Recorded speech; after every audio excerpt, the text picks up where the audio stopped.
Historians estimate that between 1500 and 1870, more than 11 million men and women were carried across the Atlantic Ocean in ships like these.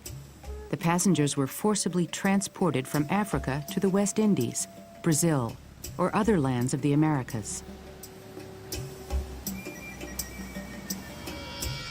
These people were enslaved Africans, and their lives on board the slave ships were filled with pain, suffering, and death.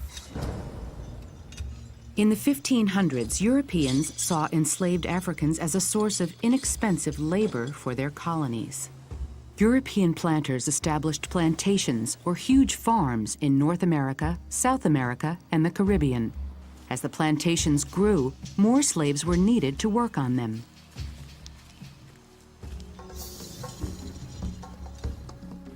Slavery had existed in Africa since ancient times. Some African kings and merchants captured people and sold them as slaves to European traders, as well as to Arab merchants. When the demand grew, kings often sent their warriors to attack neighboring villages for slaves. The Europeans treated slaves like cargo.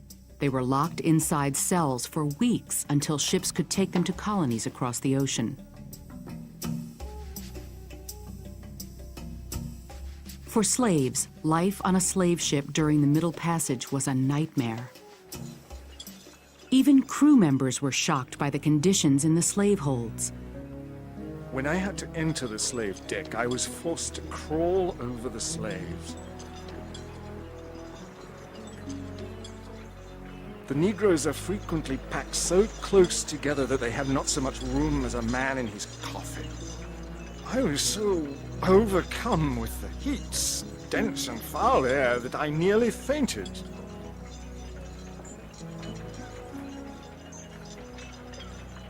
It was only with assistance I could get on deck.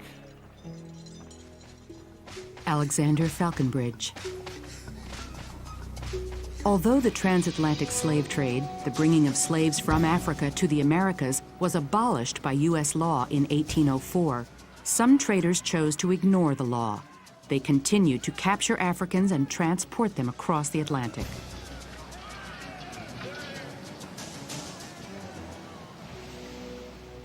On June 28, 1839, the Amistad set sail from Havana, Cuba, bound for the Cuban coastal town of Puerto Principe. On board, Captain Ramon Ferrer carried a cargo of 53 African slaves, purchased in Havana. An African on board the Amistad named Seneba Pie fought the men who tried to enslave him and other Africans. One dark night, Seneba Pie, called Cinque by his captors, unlocked his shackles using pieces of metal he'd found on the ship. Working quickly, he freed the rest of the slaves, and they prepared to attack their captors.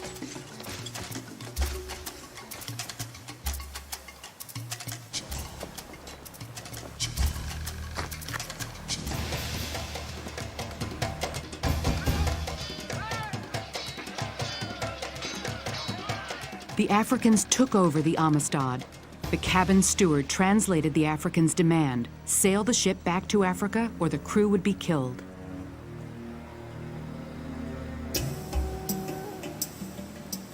Instead of sailing for Africa, the currents of the Gulf Stream pulled the Amistad north. In the summer of 1839, American newspapers along the eastern seaboard reported wild stories of a ship manned by black pirates. An American ship called the Washington found the Amistad and captured it. The ship, including the Africans, was taken into custody.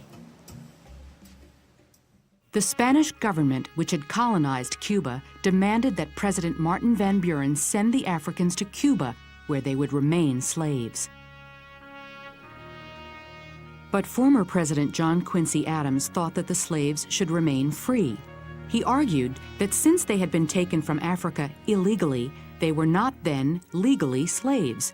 For more than a year, Adams fought for the Africans' release. On March 9, 1841, the Supreme Court of the United States announced its decision. It is the ultimate right of all human beings in extreme cases to resist oppression. and to apply force against ruinous injustice.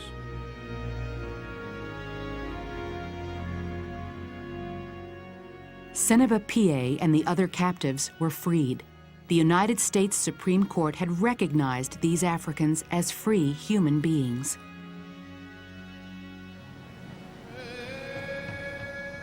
Although the Atlantic slave trade came to an end in the 1800s, the damage had been done.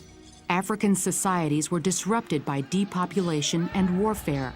Some 2 million people had died on slave ships, and millions more had been forced to endure a life of slavery.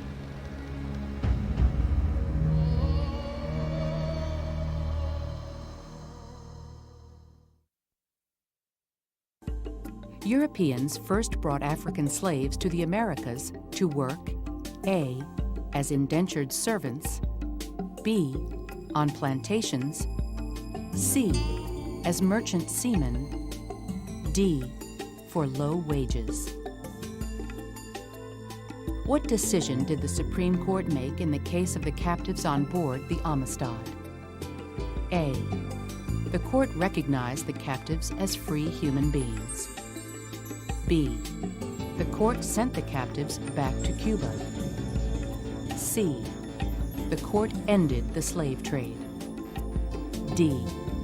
The court sentenced the captives to a prison term for mutiny.